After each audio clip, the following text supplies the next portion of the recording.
Yes, well, a good road win for us and moving forward. Kind of the tale of two halves. First half, I thought defensively uh, kept us in the game, critical down execution, red zone area defense. We allowed them just to give up field goals, didn't give up touchdowns. And then the second half, I like the way we played as a football team. We played complementary football. We took care of the football. We scored 24 unanswered points. We were able to run the football. So again, I thought it was a good win for us because things didn't go our way in the first half, and credit Monroe, but also some of the things, some adversities we created for ourselves. But our kids kept fighting, kept believing, kept playing. And then what can I say about Dominic Zabata? Again, 3 for 3 on field goals, some big kicks for us. Corey Rucker stepping up again out on the perimeter. I thought Jeff Foreman had 2 game-altering catches for us as well. So, again, anytime you go on the road and you win, it's a good win. But now a tremendous, tremendous challenge in playing a Louisiana football team that's really talented. And I think the greatest illustration when I watch their football team is they have not built their football program through the transfer portal. They built their football program through recruiting and developing their players. And I believe they have 8 out of 11 starters back on offense.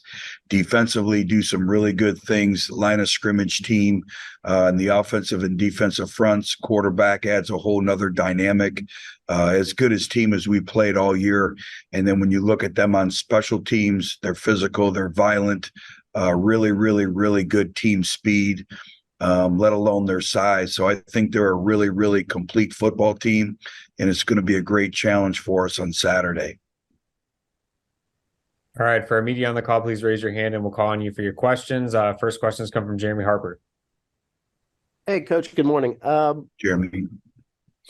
So against ULM, the first half, that interior run game just wasn't working at all. It was just like running into a brick wall. And then the second half, suddenly lanes opened up, and the running game was what propelled the victory. What happened in the second half? What was that? Halftime adjustment? Well, first of all, you have to give ULM some credit. They're a good football team, and we knew coming in they could very well have been 5-2 as opposed to 2-5. And they don't give up explosive plays. In the first half, I thought we were trying to play too perfect. We weren't running off the football. We were very, very tentative. We didn't handle some of the different movements very well. Some of our combination blocks, everything was stalemated at the line of scrimmage.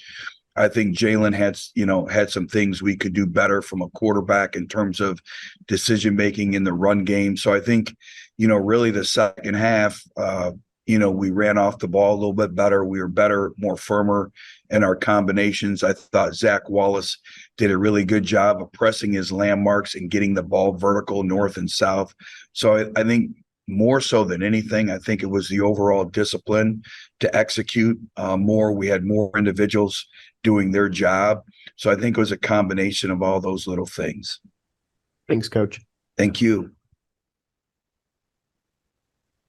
Coach, certainly some parallels between you guys with Jalen Rayner and then Zion Chris, who came in at quarterback for Louisiana kind of midway through the year. What are some things about him that make him difficult to game plan for? Well, it makes it very difficult because he can improvise.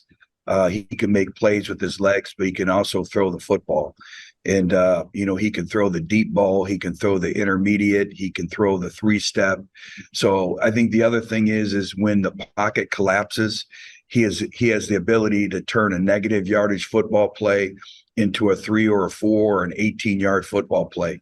So he has to be accounted for in everything. You have to have great discipline in your pass rush lanes and your integrity within the pocket. And you have to play with incredible effort because he can make a play. He does a good job of a high vision down the field, and then their receivers can make plays. So again, he adds a whole nother element, a whole nother dynamic, and just, the ability of an explosive play presents itself every time, every play, because obviously he touches the ball on every single play. And then I believe it's been 5 straight wins for Louisiana in this head-to-head matchup. What would you guys have to do well this coming weekend to be able to kind of get over that hump and win the game? we're going to have to play our best football game of the year in all three phases: offense, defense, and special teams. Again, very, very complete football team, older, experienced football team. I think when you see the dynamics of the teams right now that are tops in the Sun Belt, I think it's a direct correlation to age, maturity, being in this conference, understanding the physicality and the lines of scrimmage, everything that when you talk about a football program, really that's who they are. All right, let's jump back over to Jeremy. Sorry, Coach. I had one more question. That's okay. So, in the past few years, Arkansas State has had really a lot of trouble closing out that fourth quarter. But it was the fourth quarter where Arkansas State really poured it on the Warhawks. What does that do for the confidence in the locker room right now? I know that there's been a lot of losses that happened in the fourth quarter that really took the steam out of the team. Yes, I think anytime you can win a game in the fourth quarter and outscore your opponent in the fourth quarter. We talk about that every single week. Every team's offseason is comprised of winning the fourth quarter, but you have to have the ability to do it. And I think when you do it and when you execute it, it breeds confidence and it breeds belief. And we've been much better this year, but also our players are extremely aware of it.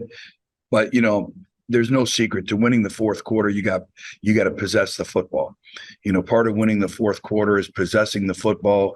The ability to run the football is part of time possession and making your possessions count. So I think all that goes into that. And if you really look at the dynamics last week, we were able to run the football in the fourth quarter. Thanks, Coach Jones. Appreciate the time today. Okay, have a great week.